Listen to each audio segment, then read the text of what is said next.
سب سے کم سنی میں یہ امام شہید کیے گئے۔ 7 سال امام رضا علیہ السلام کے دور امامت میں زندہ رہے۔ ائمہ اہل بیت میں سے 4 سال صرف امام جواد علیہ السلام اپنے والد بزرگوار کے ساتھ رہے، صرف 4 سال، یعنی 4 سال کی عمر مبارک میں امام رضا علیہ السلام مدینہ چھوڑ کے آئے تھے۔ 3 سال پھر امام خراسان میں رہے، پھر شہادت ہو گئی۔ اب اللہ ہر بے اولاد مومن کو اولاد عطا کرے، جنہیں بیٹیاں دیں اللہ انہیں امام جواد علیہ السلام کے صدقے میں بیٹے بھی دے۔ آپ جانتے ہیں 47 سال تک کسی بندے کی اولاد نہ ہو، اور 47 سال کے بعد صرف ایک ہی بیٹا اللہ نے دیا۔ اب وہ باپ کتنی محبت کرتا ہوگا اپنے بیٹے سے، یعنی 47 سال انتظار کیا۔ 40 کے بعد تو دنیا کہتی ہے بڑھاپے کا حصہ شروع ہو جاتا ہے۔ 47 سال کے بعد ایک بیٹا دیا، صرف اس بیٹے کو باپ کی شفقت صرف 4 سال تک حاصل رہی۔ 4 سال کے بعد امام رضا علیہ السلام کو مدینہ چھوڑنے پہ مجبور کر دیا۔ یہ عمر ہوتی ہے جب ماں باپ بچوں کو کہانیاں سناتے ہیں۔ ایک دن امام رضا علیہ السلام نے گود میں لے کے فرمایا تھا، جواد بیٹا، یہ مدینے میں آپ کی جدہ فاطمہ کا گھر تھا جس گھر کو جلایا گیا، اس گھر میں آپ کی جدہ کو زخمی کیا گیا۔ امام کے توش جانے سے پہلے میں روایت کا ذمہ دار ہوں، امام جواد علیہ السلام یوں 4 سال کی عمر یوں دونوں ہاتھ زمین پہ رکھ کے بیٹھے ہیں، زارو قطار رو رہے ہیں، اور زمین پہ زور زور سے یوں ہاتھ مارتے ہیں اور بلند آواز سے گریہ کرتے ہیں۔ امام رضا علیہ السلام نے پوچھا، بیٹا کیا کر رہے ہو؟ بابا میں اپنی جدہ فاطمہ زہرا کو یاد کر کے رو رہا ہوں کہ ظالموں نے میری ماں کے ساتھ یہ سلوک کیا، یہ سلوک میری ماں کا۔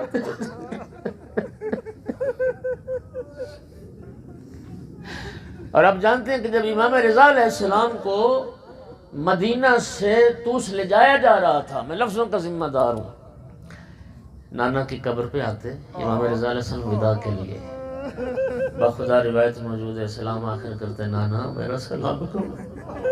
سلام کر کے جب روضہ رسول سے نکلنے کے ارادہ کر دروازے تک پہنچتے، پھر پلٹ آتے، پھر آ کے نانا کی قبر کو سینے سے لگاتے، پھر امام جواد علیہ السلام کا ہاتھ پکڑا، 4 سال کے بیٹے کا ہاتھ پکڑ کے امام رضا علیہ السلام نانا کی قبر پہ،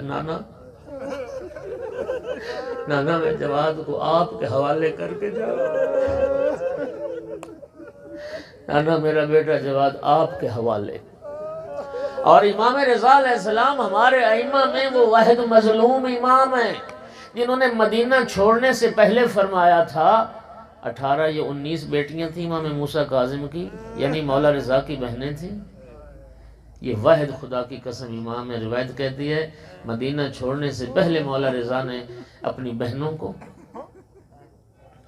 اپنی والدہ کو، اپنے تمام اہل حرم کو، اپنے بیٹے جواد قریب بلا کے فرمایا تھا، اے میرے عزیز و اقارب، مجھ پر جتنا رو سکتے ہو رو لو، ان پر جتنا نوحہ کر سکتے ہو کر لو، جو ماتم کرنا ہے کر لو، میں مدینہ چھوڑ کے جا رہا ہوں، میں نے واپس زندہ لوٹ کے نہیں آنا۔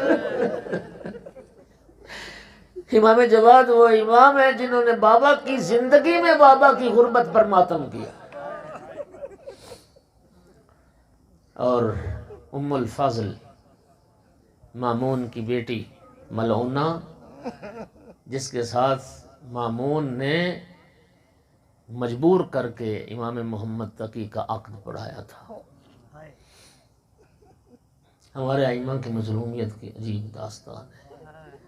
ہمارے ائمہ میں 2 امام ایسے مظلوم ہیں جنہیں بیویوں نے زہر دیا ہے،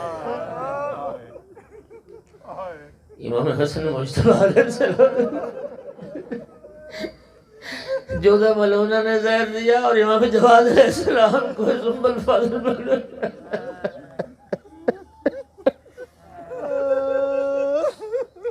لیکن عزاداروں دونوں اماموں کو زہر سے شہید کیا گیا، لیکن اللہ جانتا ہے کہ فرق بڑا ہے، فرق بڑا ہے۔ امام حسن کو زہر ملا تو وطن میں تو تھے، لیکن امام جواد علیہ السلام کو جب زہر ملا امام عالم غربت بغداد میں تھے۔ دوسرا فرق سنو گے، دوسرا فرق، جب امام حسن علیہ السلام کو زہر ملا تو زینب و کلثوم جیسی بہنیں سراہنے موجود تھی، جب بھائی کے جگر کے ٹکڑے ہاتھوں میں لے رہی تھی۔ امام محمد تقی کی کوئی بہن نہیں تھی جو بھائی کو سنبھال۔ جب امام حسن علیہ السلام کو زہر ملا تھا، امام حسن علیہ السلام کو جب زہر ملا تھا، مولا حسین جیسا بھائی موجود تھے، مولا عباس جیسے بھائی موجود تھے، لیکن امام جواد کو عالم غربت میں زہر ملا، جن کے پاس کوئی بھائی نہیں تھا۔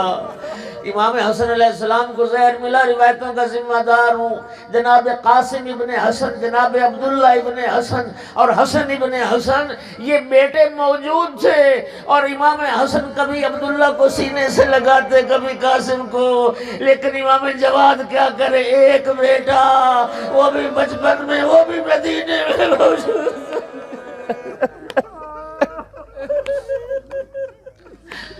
اور جب ایسا زہر دیا گیا، ایسا قاتل زہر تھا، مجھے معاف کرنا مومنین، جس کو زہر مل جائے اس کو پیاس بہت لگتی ہے۔ خدا کی قسم ادھر زہر ملا، ادھر ام الفضل ملونہ نے کیا کیا، امام تڑپ رہے تھے، امام کے رونے کی تڑپنے کی آوازیں بلند ہو رہی تھیں، اس ملونہ نے امام کو کمرے میں بند کر دیا، اور کمرے میں بند کر کے کنیزوں کو حکم دیا کہ یہاں پہ گانے گائے جائیں، یہاں پہ تالیاں بجائی جائیں، یہاں پہ شور کیا جائے تاکہ امام کی آواز گھر سے باہر نہ جائے۔ ام الفضل کی ایک کنیز کو ترس آیا، امام شدت پیاس سے تڑپ رہے تھے، ایک جام لے کے آ رہی تھی امام کی طرف، اس ام الفضل ملونہ نے امام کے سامنے وہ پیالہ زمین پہ چھوڑ دیا، اور امام جواد علیہ السلام تشنہ لب شہید ہوئے۔ میں عرض کروں گا مولا جواد چلو پانی پی نہ سکے، لیکن کسی نے پانی پیش تو کیا، قربان آپ کے جد حسین۔ فرماتے تھے شیعتی مہما شربت ماز من فذکرونی، شیعہ جب بھی ٹھنڈا پانی پینا میں حسین کی پیاس کو یاد کر رہا۔ میں یہ وجہ مماثلت مولا حسین کے ساتھ ہے، جس طرح امام حسین علیہ السلام پیاسے شہید ہوئے، امام حسین علیہ السلام تشنہ لب شہید ہوئے، امام جواد علیہ السلام بھی تشنہ لب شہید ہوئے۔ عزادر و شہادت کے بعد یہ ہمارا تشیع و عقیدہ ہے، امام معصوم کا غسل کفن دفن امام معصوم ہی کرتا ہے۔ امام ہادی علیہ السلام، امام علی نقی علیہ السلام بچپنے میں اعجاز امامت سے تشریف لائے تھے، اور آ کے بابا کو غسل دیا، کفن دیا، اور بظاہر تو کسی نے اور نے پڑھائی تھی نماز جنازہ، لیکن امام ہادی علیہ السلام نے بابا کی نماز جنازہ پڑھی تھی۔ اور عزادارو اگلی بات سنو گے، مولا خوش نصیب تھے، ایک بیٹا تھا، آپ کو غسل بھی دیا، آپ کو کفن بھی دیا، جنازہ بھی پڑھا۔ کوئی یہ درد سید سجاد سے پوچھا۔ عزادارو 11 محرم کو جب لٹا ہوا قافلہ رسول زادیوں کو مقتل سے گزرا ہے نا، اور سید سجاد کی جب نگاہ پڑی بابا کے بے گور و کفن لاشے پر، سید سجاد کے چہرے پہ زردی موت کی چھا گئی۔ میری آقا زادی نے جب بیٹے کی حالت دیکھی، میری آقا زادی کو بھائی بھول گیا، سید سجاد کے قریب آ کے فرمایا یا بنیا مالی ارا تجود بنفس، سجاد بیٹا سنبھال اپنے آپ کو، کیا اپنی جان ختم کر لے گا؟ یا بقیت الماضین، میرے اسلاف کی یادگار، یا بقیت اخی و ابی و جدی، و میرے بھائی حسین کی نشانی بیٹا، و میرے بابا علی کی یادگار، و میرے نانا رسول رسول اللہ کی یادگار۔ سید سجاد رو کے عرض کرتے پھوپھی اماں وہ جوان بیٹا مر نہ جائے تو کیا کرے؟ ہمارے ساتھ نجس لاشیں دفن کر رہے میرے بابا کا لاشا، بے گورو کفن خاک کربلا۔